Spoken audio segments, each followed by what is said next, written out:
శ్మశానంలో ఆయన కూర్చోపోతే ఉగ్రభూతాలు వచ్చి ఓళ్ల మీద పడిపోయి ప్రజల్ని సత్కార్యాలు చెయ్యనివ్వవని అక్కడ కూర్చుని తాండవం చేసి వాళ్ళని కూర్చోబెడతాడు.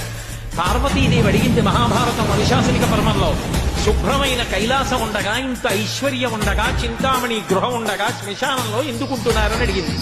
అడిగితే ఆయన చెప్పాడు, పార్వతి బతికున్న నాళ్లు అన్ని చోట్లకి వెడతారు, ఏమీ తోచట్లేదు, శ్మశానానికి వెళ్ళొద్దామని ఎవరు రారు పార్వతి.